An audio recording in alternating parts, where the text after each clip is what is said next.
Aurora, Colorado wasn't a place people expected secrets to survive. The sky was too wide, the streets too open, the hospitals too clean. That's what Daniel Reyes used to think, until he started noticing how often people disappeared without consequence. It began with a list. Daniel wasn't supposed to see it. He worked night intake at St. Augustine Medical Center, a quiet position that mostly involved paperwork, occasional ER overflow, and the mechanical routine of logging patients in and out. The graveyard shift dulled most people. For Daniel, it sharpened things. He noticed patterns, small ones at first, then larger, then impossible to ignore. The list was printed, not digital. That alone was strange. Hospitals had gone almost entirely paperless years ago. But this document folded once, left inside a beige folder labeled Administrative Hold, sat buried beneath standard discharge reports. Daniel found it by accident while reorganizing a misfiled cabinet at 3:17 a.m. The fluorescent lights hummed above him as he unfolded it. Names. 37 of them, each followed by a patient ID, a date, and a symbol. A small black triangle. Some had check marks beside them.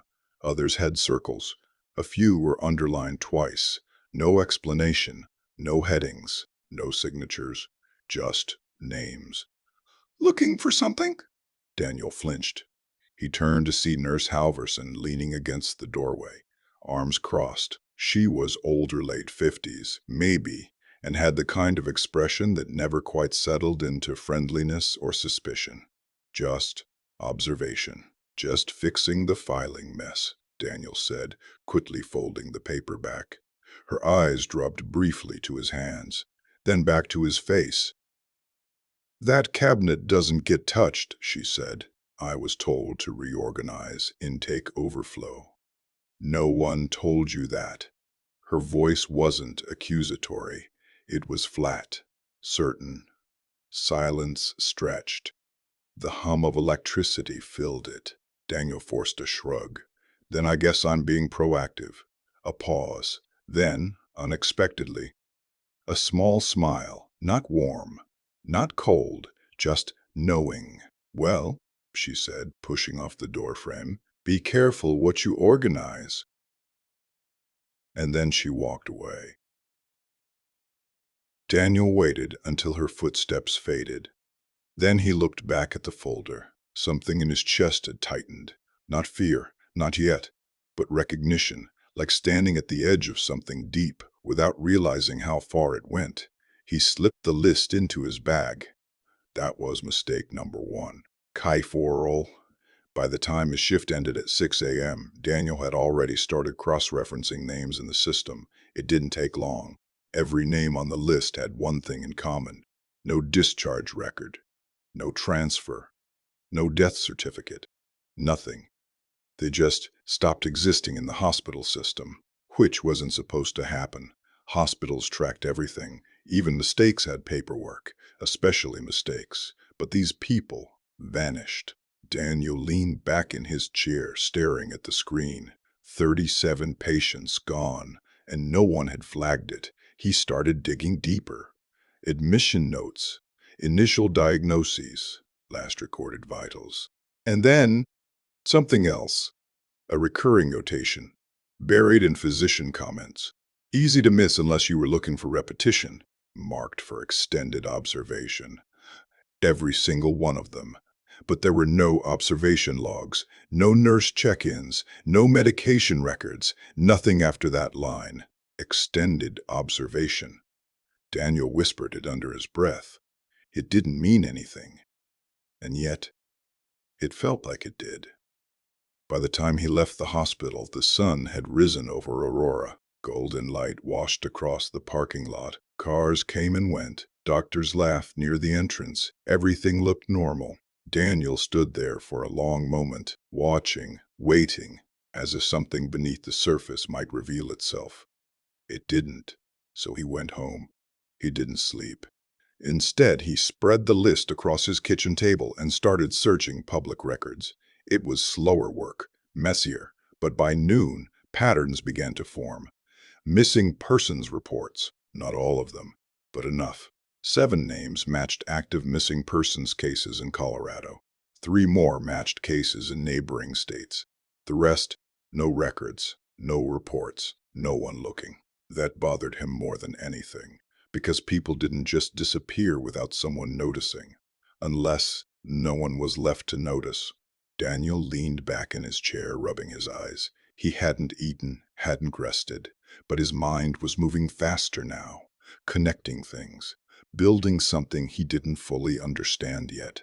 Then his phone buzzed. A known number. He stared at it, let it ring, stop, then buzz again.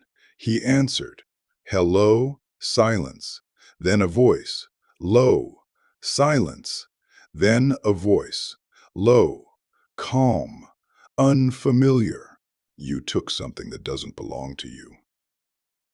Daniel's grip tightened on the phone.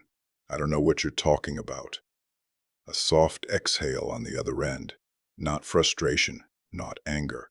Something closer to patience. That's all right, the voice said. You will. Click. The line went dead. Daniel sat there, staring at his reflection in the black screen. His pulse had quickened, but not from fear. From confirmation. Whatever he'd found, it wasn't a mistake.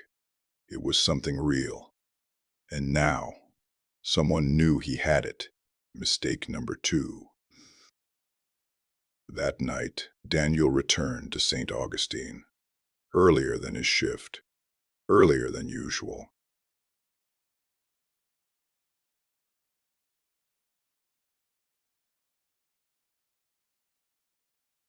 The sky was still fading from orange to blue. The building loomed larger than it had before. Or maybe he was just seeing it differently. Inside, everything looked the same. Reception desk, polished floors, muted conversations. But now, every movement felt staged, every smile rehearsed. He scanned his badge and walked in. And that's when he saw it. A gurney, covered, being wheeled down a hallway that wasn't supposed to be in use. 2 orderlies pushed it, their expressions blank, their movements synchronized. Daniel watched from a distance. Something about the way the sheet draped over the body, too tight, too precise, like it wasn't just covering something, but containing it. He followed, not too close, just enough to keep them in sight. They turned down Corridor C, closed wing, or at least, that's what the sign said. Daniel slowed, heart steady, breathing controlled. He shouldn't go further. He knew that. But he did. The doors to Corridor C were unlocked. That was mistake number 3. Inside, the lighting changed. Dimmer, softer, the hum of machines louder. Waterleys disappeared through a set of double doors at the end, marked *authorized personnel only. The doors were slightly ajar. He could hear something. Not machines, not voices, something else. A wet sound, with mech, deliberate. He pushed the door open just enough to see. And then he understood. The room beyond wasn't a storage area or an observation ward. It was something else entirely. Metal tables, drainage systems, industrial lighting, and people, not patients, staff, standing around the gurney, watching, as someone cut. Daniel didn't move, didn't breathe. He couldn't see everything, but he saw enough. The sheet was gone. The body wasn't intact. And the people in the room, they weren't reacting like doctors or nurses. They were waiting, watching, hungry. One of them looked up, directly at the door, directly at Daniel, and smiled. Not surprised, not alarmed, welcoming. And that's when Daniel stepped back.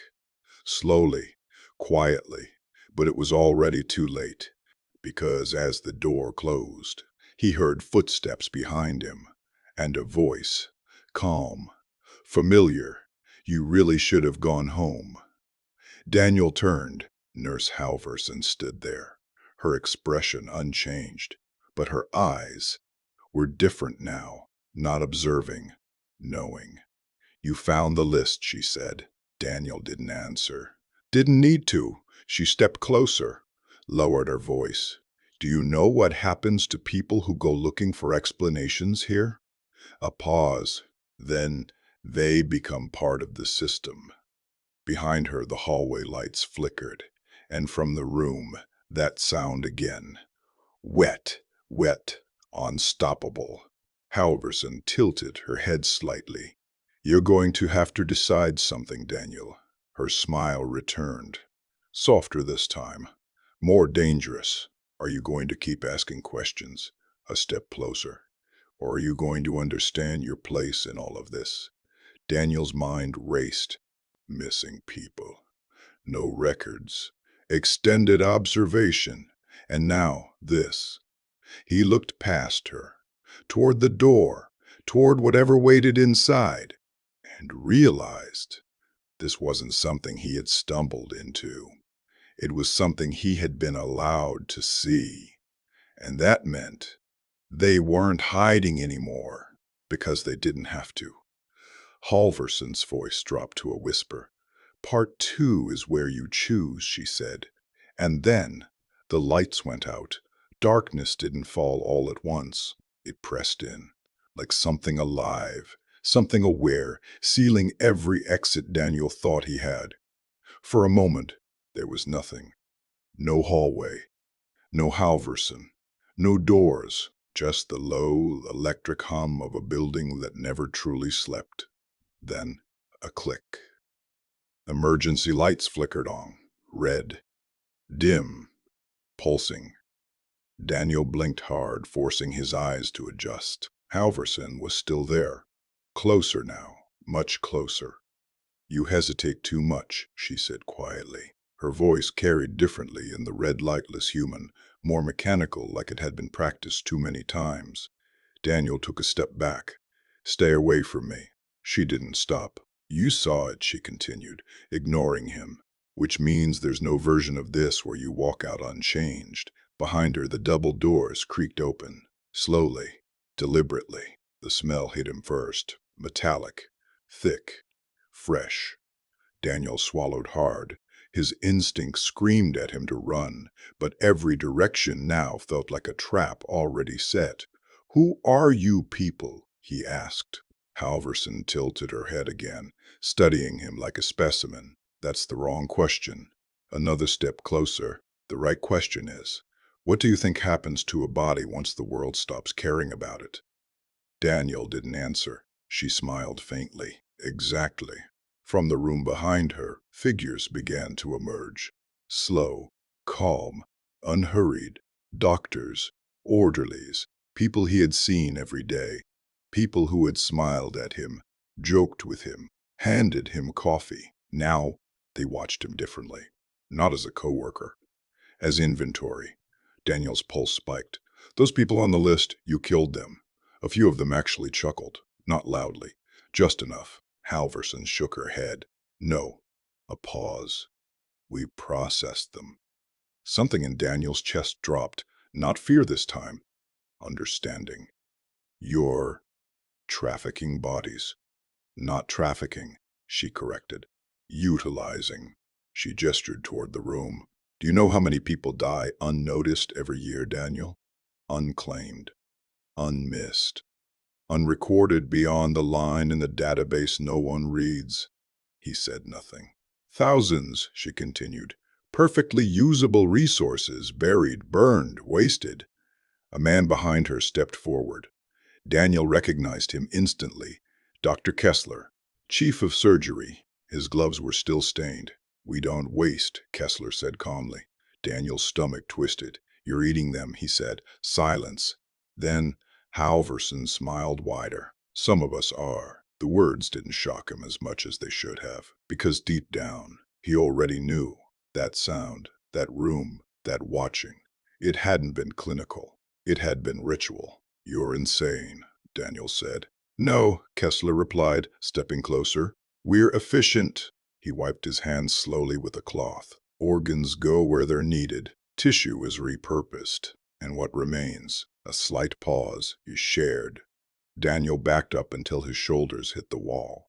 You think this is sustainable? He asked, voice tightening. Someone's going to notice. Halverson laughed softly. They already have. Daniel froze. What? She leaned in, close enough that he could feel her breath, and they chose not to.